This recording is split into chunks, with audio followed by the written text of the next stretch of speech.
योग्य ते मार्गदर्शन देत असतात. चुकीच्या वाटेवर जाऊ नये त्यासाठी ते आपल्याला सांगत असतात. कधी काही चुकलो तर रागावतात, प्रेमाने बोलतात. तसेच या शाळेतील सर्व शिक्षक सर्व मुलांना घडवत आहेत, त्यांना नवीन आकार देत आहेत. मी सर्व मुलींना फक्त एवढेच सांगेन की नीट अभ्यास करा आणि शिक्षकांचा आदर मान राखा. एवढेच बोलेन. एवढे बोलून माझे 2 शब्द संपवते. धन्यवाद. माझे नाव पूजा जगदीश पवार, इयत्ता 12वी विज्ञान. सन्माननीय व्यासपीठ, गुरुजन वर्ग आणि तो उपस्थित माझे प्रिय मित्र सर्वांना माझा नमस्कार. आज 29 जुलै म्हणजेच गुरुपौर्णिमा. गुरुपौर्णिमा म्हणजे आपल्या आयुष्यामध्ये जी व्यक्ती आपल्याला चांगले मार्गाला जायला आणि चांगले शिकवते ती म्हणजे आपली गुरु. माझे पहिले गुरु म्हणजे आजी आणि आजोबा. मी त्यांच्याकडे लहानची मोठी झाली. त्यांनी मला कसे राहायला आणि कसे लोकांसोबत बोलायला काय ते शिकवलं आणि शाळेत त्यांनी मला पाठवलं, म्हणून माझे ते पहिले गुरु आहेत. त्यानंतर मी इयत्ता 7वीला असताना आम्हाला वर्ग शिक्षक वाघमारे सर होते. त्यांनी मला सावित्रीबाई फुले यांची जयंती होती तेव्हा भाषण दिले होते. मी म्हणत होती, सर मला भीती वाटते, पण सर म्हणत होते, एकदा भाषण करून बघ, नंतर तुला भीती नाही वाटत. म्हणून मी भाषण केलं. त्यांच्यामुळेच मी आज इथं बोलते. त्यानंतर आज आपण गुरुपौर्णिमा साजरा करत आहोत.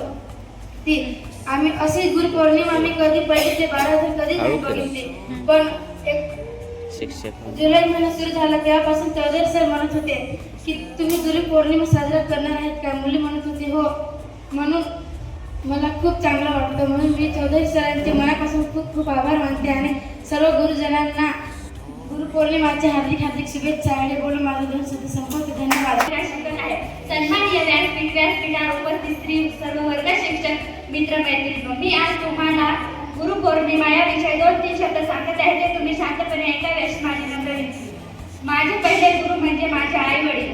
माझे आई वडील मला खूप आवडतात, कारण माझ्या आईने मला पोटामध्ये 9 महिने दिवस ठेवून तेवढेच नाही तर माझ्या आईने मला पोटात ठेवून खूप कष्ट केले आणि मला माझ्या आईने बोलायला शिकवले आणि माझ्या वडिलांनी मला चालायला शिकवले. मला माझे आई वडील खूप आवडतात, कारण ते माझ्यासाठी खूप काही करतात.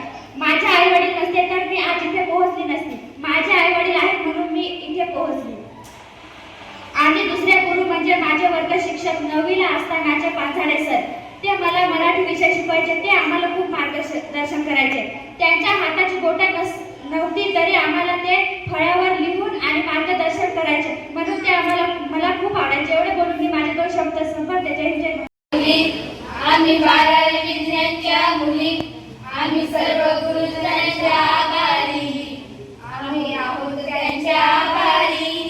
आम्ही आहोत त्यांच्या आभारी. 11ला होते आम्हाला वर्ग शिक्षक ठाकरे सर. आता झाले गांगुर्डे सर. त्यांच्या आम्ही विद्यार्थिनी. आम्ही आहोत त्यांच्या आभारी. आम्ही आहोत त्यांच्या आभारी. गांगुर्डे सर आणि गायकवाड मॅडम आहेत आमचे मार्गदर्शक. आम्ही आहोत त्यांच्या आभारी. आम्ही आहोत त्यांच्या आभारी. चौधरी सर आणि पवार सर शिकायला चौदावार सर शिकायला करतात आम्हाला उत्साहित. आम्ही आहोत त्यांच्या आभारी. आम्ही आहोत त्यांच्या आभारी. गायकवाड सर आणि लवडी सर म्हणतात आयुष्यात कसे राहावे. आम्ही आहोत त्यांच्या आभारी. आम्ही आहोत त्यांच्या आभारी.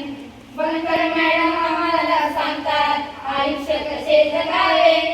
आम्ही आहोत त्यांच्या आभारी. आम्ही आहोत त्यांच्या आभारी. हरे सर आणि शिंदे सर आहेत आमचे मोलाचे. आम्ही आहोत त्यांच्या आभारी. आम्ही आहोत त्यांच्या आभारी. आम्ही 12वी विज्ञानच्या मुली. आम्ही 12वी विज्ञानच्या मुली. आम्ही सर्व गुरुजनांच्या आभारी. आम्ही सर्व गुरुजनांच्या आभारी. आम्ही आहोत कडून गुरुपौर्णिमेच्या खूप खूप शुभेच्छा. गुरुपौर्णिमा हा दिवस आपण आपल्या जीवनात आलेले जे गुरु आहेत यांना आदर, सन्मान, त्यांच्या प्रती आपल्या मनात असणाऱ्या भावना व्यक्त करण्यासाठी सादर केला जातो. पण त्यामागचं काही धार्मिक कारण पण आहे किंवा त्याला आपण ऐतिहासिक कारण सुद्धा म्हणू शकतो. आषाढ महिन्यातली जी पहिली पौर्णिमा असते म्हणजे ती आज आहे 29 जुलै 2026 वार बुधवार.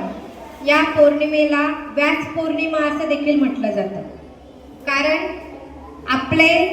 आपला देश जो आहे भारत देश हा व्यास मुनी ऋषी त्याचप्रमाणे वेगवेगळ्या धर्मग्रंथांनी रचलेला असा देश आहे. त्या धर्मग्रंथांपैकीच आपलं जे महाकाव्य आहे महाभारत यांची रचना ज्या वेद व्यास यांनी केली त्यांचा जन्मदिवस म्हणून गुरुपौर्णिमा साजरी केली जाते. म्हणून त्याला व्यास पौर्णिमा असं सुद्धा म्हटलं जातं. आणि ही गुरुपौर्णिमा फक्त हिंदू धर्मीयांमध्येच साजरी न करता जैन धर्म असेल, बौद्ध धर्म असेल, या सर्व धर्मातील जे गुरुवर्य आहेत यांना गुरुवंदना देऊन पारंपरिक पद्धतीने ही गुरुपौर्णिमा साजरी केली जाते. त्याचंच एक औचित्य म्हणून आज आपण आपल्या शाळेमध्ये गुरुवर्यांना अतिशय पारंपरिक पद्धतीने त्यांचं औक्षण करून जी मानवंदना दिली त्याबद्दल मी तुमच्या सर्व विद्यार्थिनींचे सर्व शिक्षकांच्या वतीने आभार मानते.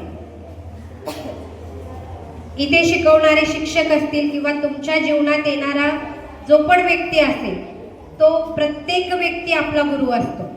वर्गात शिकवणारा शिक्षकच फक्त गुरु असतो असं नाही. आपल्याला अतिशय संघर्ष करून दुःख असो सुख असो कुठल्याही प्रकारची तमाना बाळगता कुठल्याही प्रकारचं आपण काय म्हणतो त्याला काचकूच न करता कारणाला दाखवता ज्यांनी आपलं आयुष्य घडून आपल्याला हे सुंदर जीवन दिलं ते म्हणजे आपले आई वडील. ते आपले सगळ्यांचे पहिले गुरु.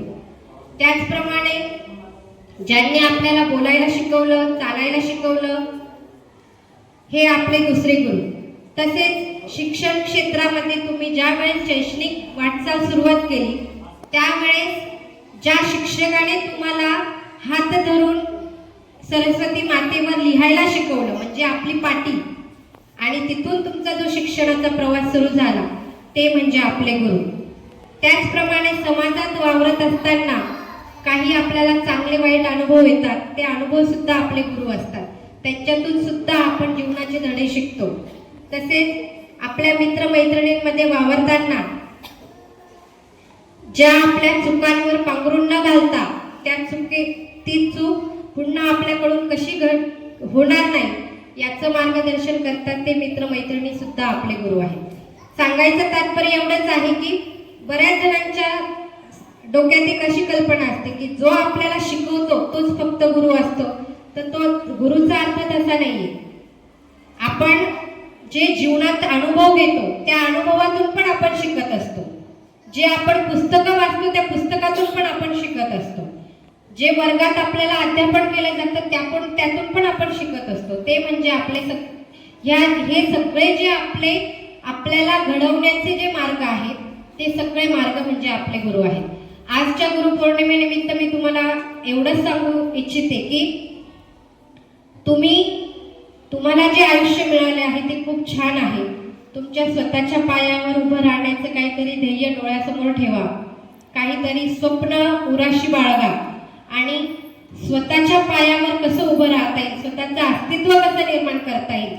जे स्वप्न खूप वर्षापासून तुमचे आई वडील तुमच्यासाठी डोळ्यात घेऊन बसलेली जी स्वप्न आहेत ती स्वप्न पूर्ण करण्यासाठी तुम्ही अतोनात प्रयत्न करा. तुमचे स्वप्न पूर्ण करा. स्वतःच्या पायावर उभ्या राहा आणि त्यानंतरचं जे आयुष्य असणार आहे ते आयुष्य म्हणजे त्या आयुष्याला अगणित सुख असणार आहे की त्या सुखाची तुलना तुम्ही कशासोबतच करू शकत नाही.